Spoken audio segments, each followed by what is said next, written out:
수업이라고 하는 책을 번역을 했습니다. 그 쓴 저자는 엘리자베트 키블러 로즈라는 분하고 데이빗 캐슬러라고 하는 분입니다. 키블러 로스는 정신의학자로서 20세기에 가장 촉망받는 사람이기도 합니다.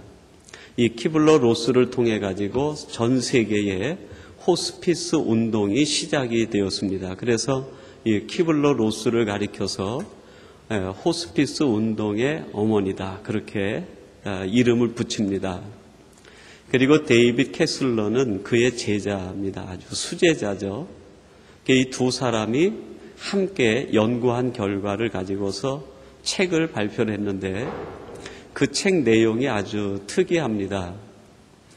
주로 호스피스 운동을 하면서 임종 직전에 있는 사람들과 대화하면서 인생이 무엇일까, 산다는 것이 무엇일까를 연구한 그 결과가 바로 이 책으로 그렇게 편집이 돼서 세상의 빛을 보게 되었습니다.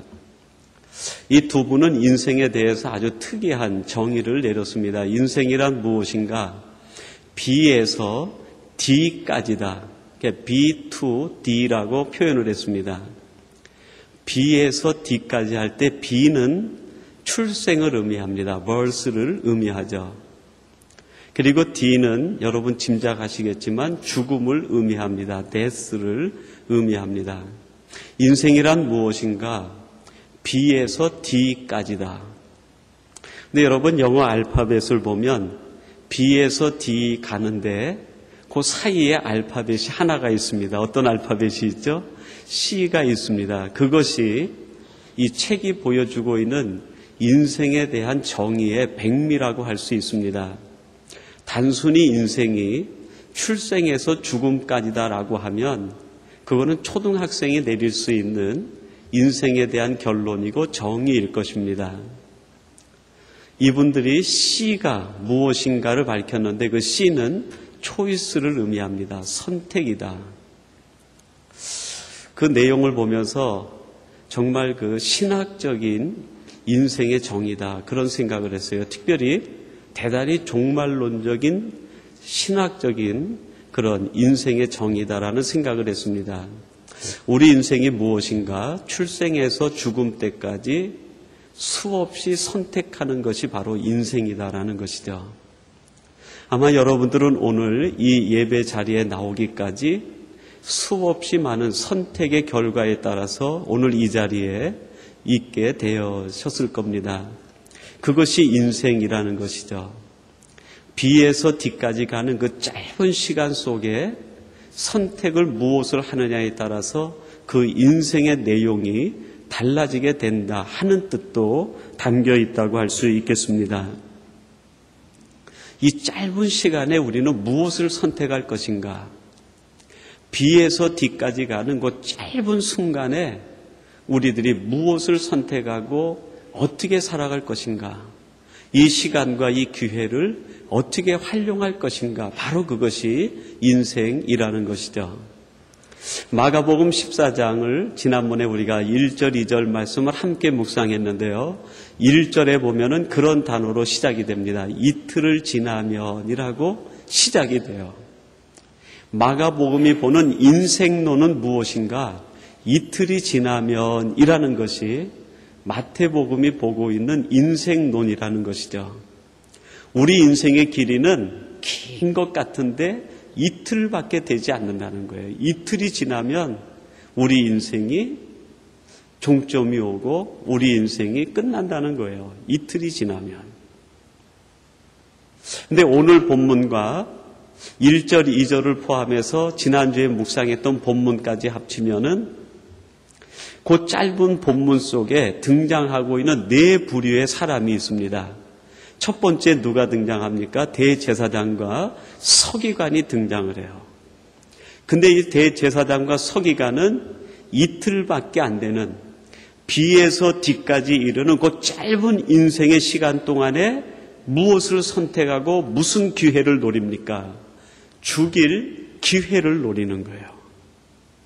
분노를 선택하는 거예요. 미움을 선택하는 거예요. 그 짧은 기간 동안에 그것을 선택하고 그것을 이루기 위해서 괴계를 만드는 것이 그들의 인생론이 돼버린 거예요. 대제사장과 서기관의 인생은 그 짧은 시간에 무엇을 선택하느냐에 따라서 그들의 인생이 결정되어 버린 거예요. 두 번째 등장하는 인물이 있는데 제자들입니다. 마가복음에서 예수님을 쭉 따라오던 제자들이 B에서 D까지 이르는 이틀이 지나면 끝나는 그 짧은 인생 동안에 무엇을 선택하는가, 서로 높아지는 것을 경쟁하듯 선택하는 거예요. 세상에서 누가 더 높아지느냐, 세상에 있는 명예, 세상에 있는 지위를 선택하고 그것을 이룰 기회를 잡으려고 하는 것, 그것이 부활의 주님을 경험하지 못한 제자들의 인생론이었어요. 그리고 전체 우리 인생론의 가장 값진 인생론을 보여주시는 예수님이 등장합니다. 예수님은 그 짧은 이틀 동안에 무엇을 선택하십니까? 어떻게 하면 이들을 용서할까? 어떻게 하면 이들을 사랑할까? 그거를 선택하시는 거예요. 그 짧은 시간을 그 기회로 쓰는 거예요. 사랑하고 용서할 기회로. 가장 멋있는 인생론이라고 할 수 있겠습니다. 그 다음에 네 번째 사람이 나오는데 그 사람이 누굴까요? 바로 오늘 본문에 나오는 예수님의 발에 향유를 깨어 부은 마리아가 나옵니다. 마리아는 그 짧은 이틀이라는 자기에게 주어진 인생의 시간에 무엇을 선택합니까? 옥합을 깨뜨려서 예수님을 섬기는 것을 선택하는 거예요. 섬김을 선택해요. 섬김을 선택하는 그 인생론이 얼마나 아름다운지, 이 여인이 행한 일은 성경 말씀과 함께 영원히 기억될 것이라는 거예요. 그 인생론이 아름답다는 거예요. 여러분들은 어떤 인생론을 가지고 살아가고 있습니까? 대제사장과 서기관 같은 인생론입니까? 아니면 제자들과 같은 인생론입니까? 아니면 예수님을 통해서 변화된 예수님과 같은 인생론입니까? 아니면 마리아처럼 예수님이 너무 좋아서 이제 나의 남은 이틀이라는 시간을 섬김으로 살겠습니다. 섬김의 인생론으로 살아가고 있습니까? 오늘 주시는 말씀의 의미를 쫓아서 우리의 인생론이 마리아의 인생론, 예수님의 인생론으로 변하기 위하여 우리는 어떠한 섬김의 삶을 살아야 될 것인지 오늘 본문을 통해서 함께 살펴보고 마리아가 보여주는 그 아름다운 삶의 흔적이 오늘 저와 여러분들의 섬김의 흔적, 삶의 흔적이 되기를 간절히 바랍니다. 첫 번째로 이 마리아는 어떤 섬김의 삶을 살았는가? 지금이 마지막 기회라는 의식으로 섬겼습니다. 지금이 마지막이다. 내가 섬길 수 있는 마지막 기회가 지금이라는 것입니다. 여러분 7절 말씀에 보면 예수님께서 마리아가 한 일을 가지고 이렇게 평가하듯이 말씀을 합니다. 가난한 자들은 항상 너희와 함께 있으니 아무 때라도 원하는 대로 도울 수 있거니와 나는 너희와 항상 함께 있지 아니하리라. 나는 너희와 항상 함께 있지 아니하리라. 너희들이 나를 섬기고 싶어도 섬길 수 있는 시간이 없을 때가 있다는 거예요. 여러분, 섬김에는 두 가지 조건이 이루어져야 됩니다. 첫째는 뭘까요? 섬김의 대상이 있어야 돼요. 섬김의 대상. 섬김의 대상이신 예수 그리스도, 예수님이 있을 때 섬기라는 거예요. 이제 곧 너희들이 나를 섬기려고 해도 내가 너희들 앞에 없을 때가 있다는 거예요. 섬김의 대상이 사라질 때가 있다는 것입니다. 또 한 가지는 뭡니까? 섬기는 자가 있어야 돼요. 내가 섬겨야 되는 거죠. 지금 내게 주신 시간과 내게 주신 기회를 섬김이라는 프리즘을 통해서 해석을 하는 거예요. 오늘 내가 왜 존재하는지, 아직 내가 왜 이 땅에 있는지 그거를 섬김이라는 관점에서 해석을 하고 섬김의 삶으로 나가라고 하는 것입니다. 지난번에도 말씀드렸지만 이런 이야기가 있습니다. 오늘이 지나면 다시 못 볼 사람처럼 대하라. 오늘이 지나면 다시는 못 볼 사람처럼 대상을 생각하고 내게 주어진 시간을 생각하면 우리는 섬길 수 있고 사랑할 수 있고 하나님 앞에 영광되는 삶을 살아갈 수 있게 된다는 것입니다.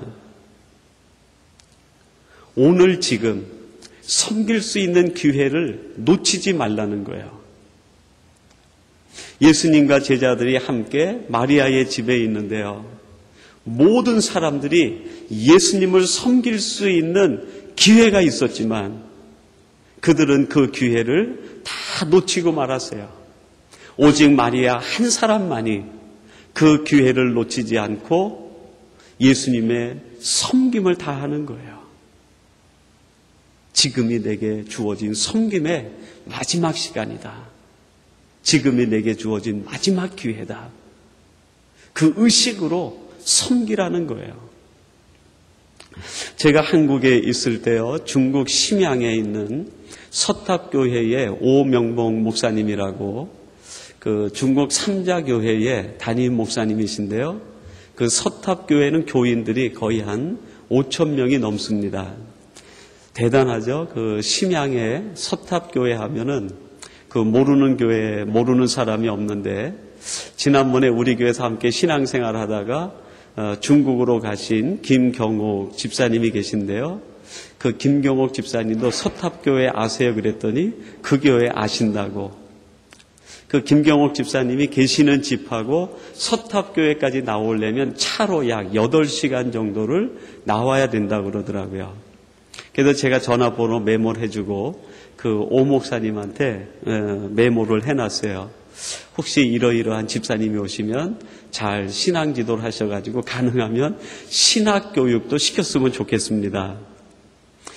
그 김경옥 집사님이 가신 다음에 한 2번, 아무래도 다음에 오실 때는 김경옥 목사님으로 오실 것 같은데 전화가 한 2번 왔어요. 처음에는 상해에 도착하셔서 가족들을 잘 만났다고 전화가 오셨고, 그 다음에는 이제 심양에 집에 잘 도착했다고 전화가 오셨어요. 도착을 했는데 그 이웃 교회에 한 권사님이 담임 교육자가 돼서 섬기는 교회가 있는 거예요. 교육자가 없어요. 그래서 권사님이 그 교회를 맡아서 설교도 하시고 아이들 교육을 시키는데 김경옥 집사님을 그 교회에서 같이 일했으면 좋겠다. 사역자로 초대를 하고 있다는 거예요. 그래서 제게 어떻게 했으면 좋겠는지, 저는 아는 것도 없고 아무것도 없는데 어떻게 했으면 좋을지 모르겠다고 걱정을 하면서 전화를 주셨더라고요. 그래서 제가 믿음으로 저희 삼성교회에서 훈련을 받고 온 교인들이 기도하고 있으니까 교회 학생들을 가리키든지 구역을 돌보든지 일을 시작하시라고, 그리고 기회가 되면 자녀들이 허락하면 그 서탑교회에 동부가 신학교라고 있습니다. 그 신학교에 입학을 해서 성서반이라도 신학을 했으면 좋겠습니다. 그렇게 대화를 했습니다. 근데 그 오명봉 목사님이 한국에 나오셔가지고 여러 교회를 다니면서 중국 교회의 실태를 간증과 고백으로 하신 적이 있습니다. 제가 있던 교회도 오셔서 그 교회 형편과 중국 교회 상황을 말씀드려 주셨는데요. 아주 재미있는 보고를 하시더라고요. 그 중국에 있는 서탑교회 교인들은 주일날 예배 오려고 하면 차로 7시간 정도 오니까 걸어서 오면은 거의 토요일날 새벽에 출발해야, 그리고 거의 하루 꼬박 걸어야 주일날 새벽에 교회를 오실 수 있는 거예요. 그러니까 교인들 5천 명 가운데서 절반 가까운 분들이 그 먼 거리에서 하루를 꼬박 걸어서 교회를 오신다는 거예요. 그 비포장도로 먼지를 뒤집어 쓰고 오셨으니 얼마나 힘이 드시겠어요. 주먹밥 몇 개 만들어 가지고 그거 먹으면서 하루를 꼬박 밤낮을 세워가지고 오셔서 새벽 예배부터 예배를 드리는 거예요. 새벽 예배가 새벽 예배가 아니라 새벽 부흥회라는 거예요. 찬송을 한 장 부르면은 찬송 한 장을 거의 10번 이상씩 반복해서 부른다는 거예요. 찬송가가 없으니까 찬송가를 다 외워서 부르는 거예요. 성경이 귀하니까 담임 목사님이 성경 몇 장 몇 절 하면은 거의 외우다시피 한다는 거예요. 새벽 예배를 1시간, 2시간 드리고 난 다음에 잠깐 시간이 나면 그 남는 시간에 주먹밥 얼른 해 먹고 다시 오전 예배 준비 찬송으로부터 들어간다는 거예요. 예배를 드리는데 예배 시간이 한 3시간 된다고 그래요. 설교를 1시간 하고 나면은 교인들이 자리에서 일어나지를 않는데요. 목사님 오늘은 왜 1시간밖에 안 하시냐고. 저희들이 하루가 걸려서 왔는데 목사님 최소한 설교를 2시간, 3시간은 해주셔야 되는 거 아닙니까? 아니면은 성경 말씀이라도 읽어달라는 거예요. 성경 말씀이라도요. 그렇게 예배를 드리고 나면 오후 1-2시가 넘는다는 거예요. 그럼 교회 전체에서 국수를 삶아가지고 국수를 같이 먹고 이제 전부 반에 들어가서 성경 공부를 하는 거예요. 한 사람도 노는 사람이 없다 그래요. 그렇게 하고 있다가 저녁 예배 드리고 늦은 시간에 같이 모여서 기도회 하고 12시가 돼서야 집으로들 간다고 보따리 싸고 나서기 시작한다는 거예요. 너무너무 궁금했어요. 그래서 예배를 마친 다음에 그 오명복 목사님이 제 방에 오셔서 같이 대화를 하면서 왜 그렇게 예배를 오래 드리고 왜 이렇게 쉴 사이 없이 말씀 공부를 하고 그럽니까? 그랬더니 그분들에게는 내일을 기약할 수 없다는 거예요. 내일 어떤 일이 일어날지 모른다는 거예요. 오늘은 내가 하루를 나를 세워서 교회에 올 수 있었지만 내일 어떤 명령이 내려가지고 공산당이 어떤 조치를 취해서 교회에 오는 길을 막을지 모른다는 거예요. 어떤 일이 생길지 모른다는 거예요. 지금 내게는 이 시간이 기회라는 거예요. 지금밖에는 기회가 없다는 거예요. 그러니까 그 시간에 찬송을 해도 죽을 만큼 하는 거예요. 말씀을 들어도 마지막 기회라고 말씀을 듣는 거예요. 공부를 해도 이것이 마지막이라는 거예요. 내가 오늘 돌아가고 나면 다음 주일에 여기 내가 다시 오리라고는 자기 마음으로는 생각할 수 없다는 거예요. 어떤 일이 일어날지 모른다는 거예요. 그 말씀을 하면서 그 오명복 목사님이 눈물을 뚝뚝 떨어뜨리더라고요. 한국에서 신앙생활 하시는, 이렇게 편안하게 신앙생활 하시는 성도들이 너무너무 부럽다는 거예요.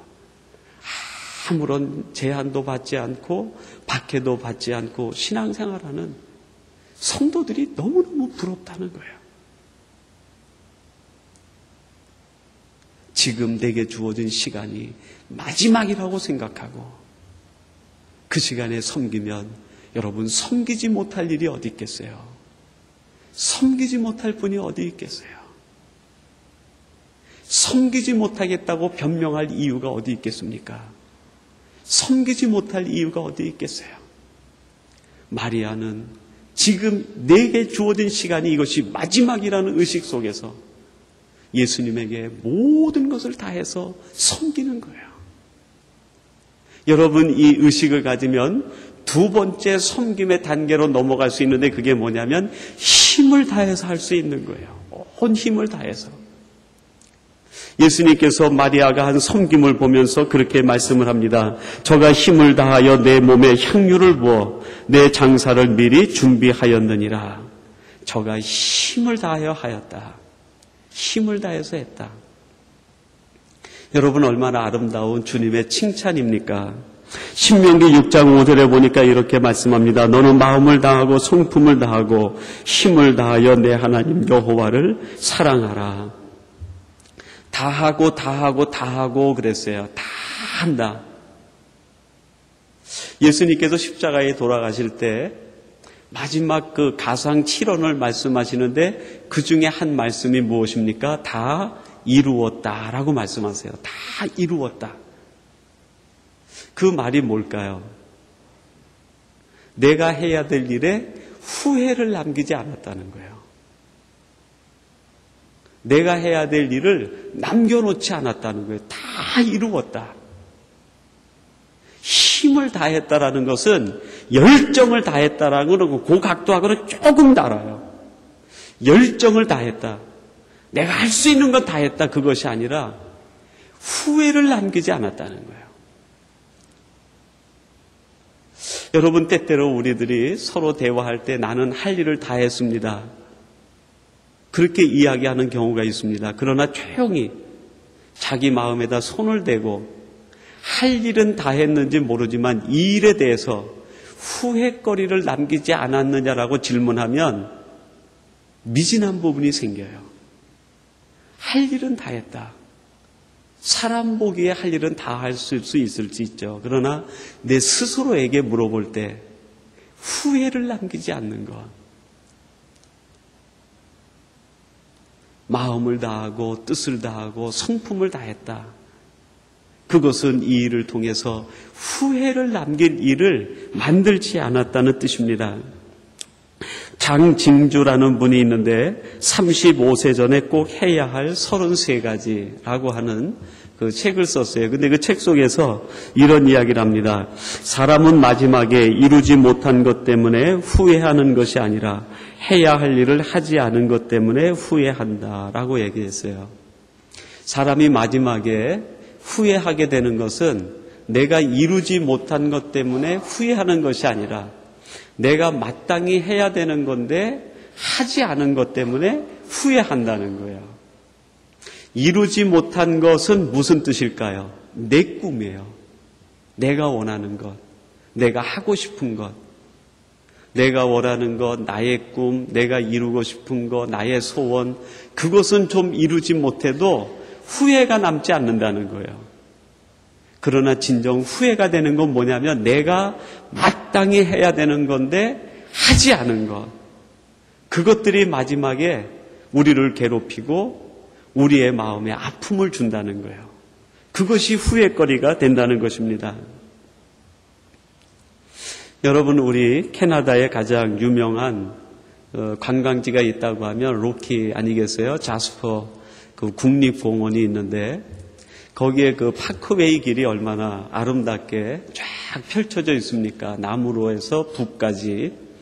근데 그 북쪽에 가면 가장 유명하고 높은 산이 랍슨 산이라고 있습니다. 그리고 맨 남쪽으로 내려오면 또 한 가지 산이 있는데 에디트 카벨 산이라고 있어요. 그 파크웨이를 쭉 가면서 가이드가 설명하는데 그 랍슨 산에 대해서 많은 설명을 하더라고요. 거기에서 영화 촬영도 하고 뭐 많은 일들이 있었다고 얘기를 하면서 마지막에 쭉 내려오다가 남쪽 끝으로 가면 카벨산이라고 있는데 그것은 한 간호사의 이름을 따서 만든 산입니다. 그렇게 얘기를 하더라고요. 그리고 지나가는 말로 그런 얘기를 하더라고요. 그 간호사의 기념비가 그 산에 있는데 그 기념비를 아주 기억할 만합니다. 그런 얘기를 해요. 그러면서 그냥 지나가 버리고 저도 잊었어요. 근데 제가 나중에 어떤 책을 보다가 이 에디트 카벨 산에 대한 이야기를 듣게 됐습니다. 이 카벨이라고 하는 간호사는 영국인 출신인데요. 2차 대전 때 그 군인들이 오게 되면 군인들을 간호하는데 영국군과 프랑스 군들을 간호하고 치료해가지고 독일군의 포로로 잡혀있는 사람들을 탈출을 시켜준 거예요. 그러니까 몸이 다쳐서 온 영국군과 프랑스군을 치료해서 탈출시켜줬는데 그것이 독일군한테 발각이 돼가지고 이 에디트 카벨이라는 간호사가 총살을 당합니다. 근데 총살을 당하기 직전에 했던 말이 그녀의 기념비에 새겨져 있다는 거예요. 그 글 내용이 이러한 글입니다. 애국심만으로는 부족합니다. 지금 할 수 있는 일에 최선을 다해야 합니다. 애국심만 가지고는 부족합니다. 지금 할 수 있는 일에 최선을 다해야 됩니다. 여러분, 마음이 다가 아니죠. 마음이 실천으로 옮겨지지 않으면 그거는 결국 애국심도 아니고 나라 사랑도 아니라는 것입니다. 예수님에 대한 사랑, 마음이 다가 아니죠. 고백이 다가 아닙니다. 마음으로 고백으로 할 수 있지만 그것을 뛰어넘어 실천으로 하지 않으면 그거는 진정한 예수님에 대한 사랑도 아니라는 것이죠. 마음과 실천이 함께 가야 그것이 온전한 애국적인 일이 된다는 거예요. 마음과 고백이 실천과 함께 일할 때 지금 내게 주어진 일에 대해서 최선을 다하고 힘을 다해서 후회를 남기지 않을 때 그것이 가장 아름다운 섬김이 된다는 말씀 아니겠습니까? 오늘 예배하는 저와 여러분들이 섬김의 삶을 살되 바로 이러한 섬김의 삶을 살게 되기를 주님의 이름으로 축원합니다. 그리고 마지막 이 마르다는 칭찬을 기대하지 않고 섬김의 삶을 살았습니다. 4절부터 5절에 보면 이런 말씀이 있습니다. 어떤 사람들이 분내어 서로 말하되 무슨 의사로 이 향유를 허비하였는가? 이 향유를 300데나리온 이상에 팔아 가난한 자들에게 줄 수 있었겠도다 하며 그 여자를 책망하는지라 했습니다. 이 마리아가 섬김의 삶을 다하니까요, 그 주변에 있던 사람들이 마리아를 책망합니다. 내가 왜 이것을 허비했느냐? 이것을 팔아서 더 많은 가난한 사람들을 도와줄 수 있었을 텐데 왜 허비했느냐? 그 한 단계를 뛰어넘어서 책망까지 하는 거예요. 오늘 본문은 어떤 사람들이 그랬는데 병행구로 기록되어 있는 마태복음에 보면 이렇게 기록합니다. 제자들이 보고 분하여 가로되 무슨 의사로 이것을 허비하였느냐? 제자들이 보고. 이 복음서 전체를 보면은 일하는 사람들에게 장애물이 있어요. 장애물. 섬기는 사람들에게 장애물이 있는데 멀리는 어떤 사람들이 있어요. 어떤 사람들. 때때로는요, 섬김의 삶을 사는 공동체가 장애물이 될 수 있습니다. 두 번째는 누구의 제자들이 있어요. 그보다 더 가까운 사람들. 우리의 가족, 우리의 친지, 우리가 잘 아는 가장 가까운 사람들이 섬김의 삶을 살려고 할 때 장애물이 되는 경우가 있어요. 그리고 오늘 말씀에 보면요, 이 마리아에게는 가장 무서운 장애물이 있었는데 그게 뭘까요? 옥합이었어요. 옥합. 자기 자신이었어요. 자기 자신이라고 하는 옥합을 깨뜨리지 못하면 향유는 드러나지 않는 거예요. 섬김의 삶을 살려고 할 때 어떤 사람들의 방해도 있을 수 있습니다. 가장 가까운 사람들의 방해도 있을 수 있어요.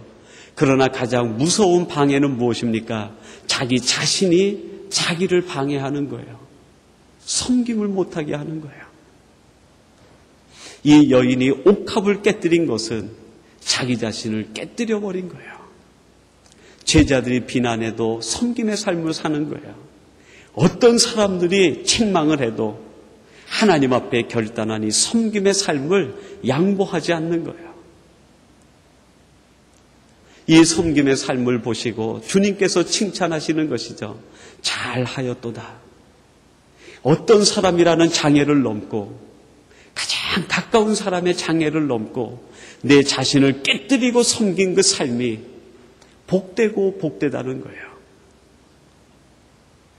이런 여인의 일이 늘 기억이 돼야 되겠다. 주님이 말씀하시고 있습니다.